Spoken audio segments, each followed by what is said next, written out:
معزز اور محترم حاضرین محفل اور اسٹیج پر تشریف فرما علماء اہل سنت، ابھی آپ حضرات نے حضرت علامہ و مولانا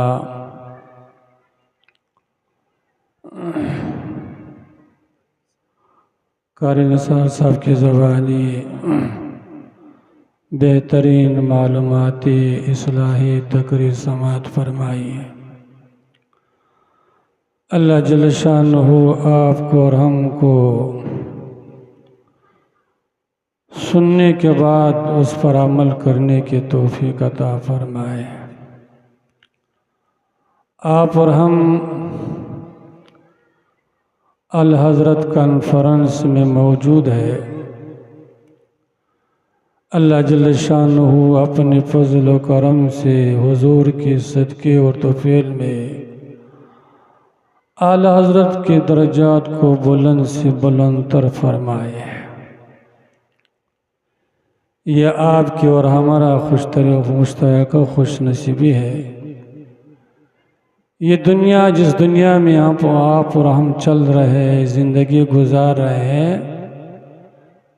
یہ عمل کرنے کی دنیا ہے۔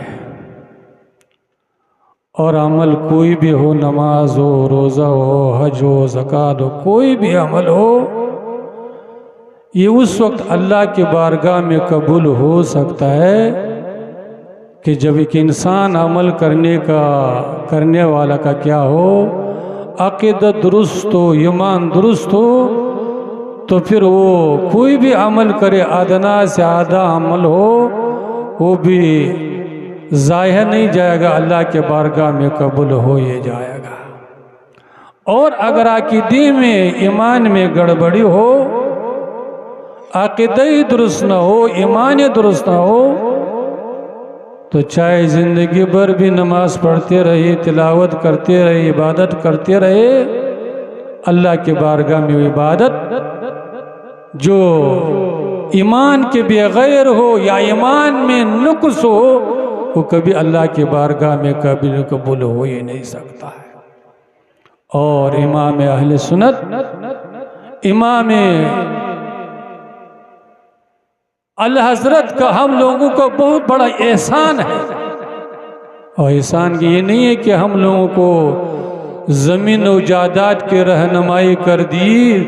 دنیا دولت کی رہنمائی کر دی، نہیں، اللہ حضرت کا یہ احسان ہے کہ ہم لوگوں کے لیے صحیح ایمان کی رہنمائی کر دی، صحیح عقیدہ کی رہنمائی کر دیا ہے۔ اور میں نے تو عرض کر دی کہ اگر عقیدہ صحیح ہو تو پھر انشاءاللہ آپ دنیا میں کتنا کم سے تر عمل کریں گے، تب بھی اللہ کے بارگاہ میں قبول ہو جائے گا۔ اور علماء نے یہاں تک لکھا ہے کہ اگر کوئی انسان دنیا میں نیکی نہیں کر سکا، نماز نہیں پڑھ سکا، تلاوت نہیں کر سکا، نیک عمل نہیں کر سکا،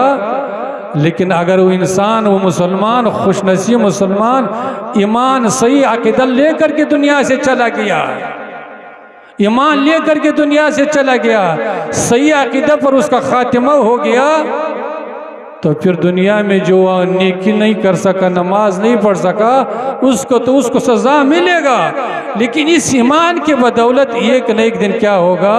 وہ جنت میں ضرور پہنچے جائے گا۔ اس لیے مسلمانوں، ہر مسلمان پر لازم و ضروری ہے کہ ہم لوگ کیا کریں، اپنے عقائد کو درست رکھیں۔ اس لیے ہمارے علماء اہل سنت سب سے زیادہ کس پر زور دیتے ہیں؟ عقائد پر زور دیتے ہیں۔ عقائد پر زور دیتے کہ اپنے عقیدہ کو درست رکھیے، اپنے ایمان کو درست رکھیے۔ اور یہ ابھی جو زمانہ چل رہا ہے، آج تو نئی فتنوں کا زمانہ ہے، اور ایسے فتنے برپا اور ظاہر ہو رہے ہیں کہ اچھا سے اچھا آدمی اس میں کیا ہو جاتا ہے، چکرانے لگتا ہے۔ اس لیے اللہ حضرت نے جو عقیدہ دیا ہے، کوئی نیا عقیدہ نہیں، کوئی نیا عقیدہ نہیں، یہ عقیدہ صحابہ کرام کا عقیدہ ہے، یہ عقیدہ اہل بیت کا عقیدہ ہے، یہ عقیدہ تابعین کا عقیدہ ہے، اکابرین کا عقیدہ ہے، غوث پاک کا عقیدہ ہے، خواجہ غریب نواز کا عقیدہ، یہی عقیدہ یہ امام اہل سنت نے آپ اور ہم کو دیا ہے۔ اللہ جل شانہ ہر مسلمان کو اس عقیدے پر زندگی بھی نصیب فرمائے اور اسی عقیدے پر موت بھی نصیب فرمائے۔ اور اس موقع پر یہاں رضا کمیٹی نے جو بچوں کا مقابلہ کرایا اردو زبان میں، انگریزی زبان میں، مختلف تحریری طور پر مختلف زبانوں میں مقابلہ کرایا، یہ بہت بہترین پروگرام ہے۔ اور اس سے کیا ہوگا، بچوں کے اندر ایک جذبہ پیدا ہو جائے گا، ایک شوق پیدا ہو جائے گی، اور اگر یہ سلسلہ چلتا رہا تو انشاءاللہ العزیز ہمارے نئے بچے جو اس پروگرام میں حصے لیتے رہیں گے، یہ ہر میدان میں اپنی کامیابی و کمرانے کا مظاہرہ کریں گے۔ اللہ جل شانہ ہمارے اس کمیٹی کی اس شوق اور جذبے کو قبول فرمائے، اللہ تعالیٰ اس میں اور ترقی عطا فرمائے۔ اس لیے مسلمانوں اپنے بچوں کو دینی تعلیم دیجیے، مدرسوں میں بھیجیے۔ آج کا ماحول، آج کا پوری دنیا کا اگر جائزہ لیں گے تو ہر میدان میں مسلمانوں کے لیے پریشانی ہے، مشکلات ہے۔ تو آپ اور ہم تو ضروری ہے کہ آپس میں کیا رہے، مل کر کے رہے، اتفاق و اتحاد سے رہے، اور اپنے بچوں کو تعلیم دیجیے، ہر میدان میں بچوں کو آگے بڑھائیے،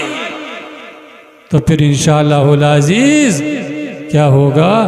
مسلمانوں کی پریشانی کم ہو جائے گی، اللہ رحم فرمائے گا، دن سے نماز سے قریب ہو جائے، علماء سے قریب ہو جائے، مسجد سے قریب ہو جائے، اللہ اور اللہ کے رسول کی اطاعت و بندگی اختیار کیجیے تو اللہ کے رحمت برسے گی، تو پھر کیا ہوگا، جتنا ظالم ہو جائے سب اللہ کے فضل و کرم سے نیست نابود ہو جائے گا، امن و سکون کی زندگی نصیب ہوگی۔ اللہ جل شانہ ہمارے یہاں کے اراکین نے جو ہر سال یہ کنفرنس اعلیٰ حضرت کنفرنس منعقد کرتے ہیں، اللہ سب کے محنتوں کو قبول فرمائے، جو حضرات تعاون کر رہے ہیں اللہ سب کے تعاون کو فرمائے، اور ہمارے حافظ رضوان صاحب اور ان کے جو رفقا بچوں کا مقابلہ کراتے ہیں اور پھر ان کی انعامات دیتے ہیں، ہم لوگوں کو بھی انعامات سے نوازا ہے، اللہ جل شانہ ان کی اس جذبے کو قبول فرمائے اور اس جذبے کو اور اس کو پروان چڑھائے۔ میں ان چند باتوں پر اپنی گفتگو کو ختم کر رہا ہوں، وآخر دعوانا ان الحمدللہ رب العالمین۔